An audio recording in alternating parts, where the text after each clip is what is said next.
बहुत पुराने वक्तों की बात है। एक गांव में रामो धोबी रहता था।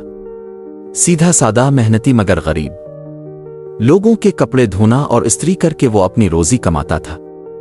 गांव में सब उसकी ईमानदारी और वक्त की पाबंदी के कायल थे, मगर उसके दिल में हमेशा एक ख्वाहिश थी, एक दिन मेरा भी अपना घाट हो जहां मैं दूसरों को काम दे सकूं। एक दिन जमींदार के बेटे की शादी थी।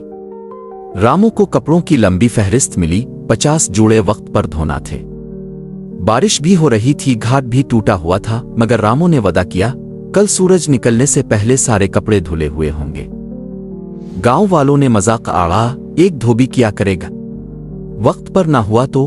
मगर रामू ने रात भर जाग कर सर्दी में भीग कर अपने वादे को निभाया। सुबह जमींदार के बेटे के कपड़े तैयार थे। हर कोई हैरान रह गया। जमींदार इससे बहुत खुश हुआ और एक दिन इससे कहा, रामू तुम इतने मेहनती हो, मेरे साथ शहर चलो, मैं तुम्हें बड़ा धोबी बना दूंगा। बस मेरे लिए कभी कभी कुछ खास काम भी करना होंगे। मगर उन खास कामों में लोगों की जायदादों के कागजात धोना, जाली दस्तखत वाले कपड़े साफ करना और गलत लोगों की मदद शामिल थी। रामू ने यह पेशकश ठुकरा दी।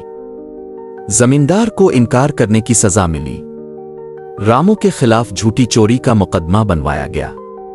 लोग जो कल तक इसकी तारीफ करते थे, आज इससे मुंह मोड़ गए। घाट बंद कर दिया गया। बीवी बीमार, पैसे खत्म, उम्मीद टूटने लगी, मगर रामू ने हार ना मानी। एक बुजुर्ग फकीर ने इसे कहा, बेटा जो सच पर होता है इसका वक्त जरूर लूट कर आता है। रामू ने इंसाफ के लिए अदालत का दरवाजा खटखटाया। अपने गवाहों, ईमानदार गांव वालों और पुराने कपड़ों में छुपे सबूतों से इसने जमींदार के झूठ को बेनकाब किया।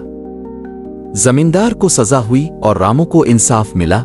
आज वही धोबी गांव का सबसे बड़ा रामू लावंडी घाट ही चला रहा है, जहां गरीबों के कपड़े मुफ्त धुलते हैं और अमीरों से मजदूरी लेकर वो यतीमों की मदद करता है।